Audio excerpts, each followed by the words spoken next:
Kakatiya university B Ed or bachelor of education ప్రోగ్రాంలో admissions తీసుకున్న ప్రతి ఆస్పిరెంట్స్కి ఈ యొక్క ప్రోగ్రామ్కి సంబంధించి మల్టిపుల్ డౌట్స్ అయితే ఉంటాయి. మేము ఈ టాపిక్ సంబంధించి ఒక 8 క్వశ్చన్స్ని తీసుకొని ఒక డీటెయిల్ వీడియో అయితే చేయడం జరిగింది. ఎస్పెషలీ వచ్చేసి ఏంటంటే ప్రజెంట్ కాకతీయ యూనివర్సిటీ మెయిన్ క్యాంపస్లో కానీ, గవర్నమెంట్ కాలేజెస్లో కానీ లేదా ప్రైవేట్ కాలేజెస్లో కానీ బీఈడీలో అడ్మిషన్స్ తీసుకున్న ఆస్పిరెంట్స్ ఎవరైతే ఉంటారో మీకు బీఈడీ అనేది టోటల్గా ఎన్ని ఇయర్స్ ప్రోగ్రామ్ ఇది అండ్ దీంట్లో ఎన్ని సెమిస్టర్స్ ఉంటాయి, పర్ సెమిస్టర్కి ఏ సబ్జెక్ట్స్ ఉంటాయి, పర్ సెమిస్టర్ లో ఎన్ని రికార్డ్స్ రాయాల్సి ఉంటుంది, ఎన్ని అసైన్మెంట్స్ రాయాల్సి ఉంటుంది, ఎన్ని ప్రాక్టికల్ ఎగ్జామ్స్ ఉంటాయి, మనకు ఎన్నిసార్లు ఇంటర్న్షిప్ అనేది కండక్ట్ చేయడం జరుగుతుంది, ఇంటర్న్షిప్ కోసం ఎన్ని డేస్ ఉంటుంది, ఎన్ని వీక్స్ ఉంటుంది అండ్ అదేవిధంగా సెమిస్టర్ వైజ్గా ఏ సబ్జెక్ట్స్ ఉంటాయి, వాటిని ఎన్ని మార్క్స్కి ఎగ్జామ్ కండక్ట్ చేయడం జరుగుతుంది, ఎన్ని మార్క్స్ మనకు ఎగ్జామ్లో వస్తే మనం పాస్ అయినట్టుగా కన్సిడర్ చేయడం జరుగుతుంది అండ్ అదేవిధంగా ఎన్ని థియరీ ఎగ్జామ్స్ ఉంటాయి, ఎన్ని ప్రాక్టికల్ ఎగ్జామ్స్ ఉంటాయి అండ్ వీటికి సంబంధించిన మెటీరియల్ కావచ్చు, రెఫరెన్స్ బుక్స్ కావచ్చు, వాటిని ఏ విధంగా కలెక్ట్ చేసుకోవాలనే టాపిక్ కావచ్చు అండ్ క్వశ్చన్ పేపర్ ప్యాటర్న్ వచ్చేసి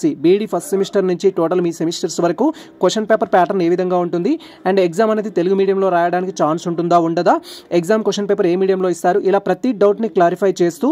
మేము డీటెయిల్ వీడియో చేయడం జరిగింది. ఆ వీడియోకి సంబంధించిన లింక్ ఏదైతే ఉంటుందో ఈ వీడియో ప్లే బటన్లో అయితే ఇచ్చేస్తాము. మీరు ఆ వీడియోని చూసినట్టయితే ప్రతి డౌట్కి మీకు క్లారిఫికేషన్ అయితే జరుగుతుంది. సో ఇది మనకు సంబంధించిన ఇన్ఫర్మేషన్ అయితే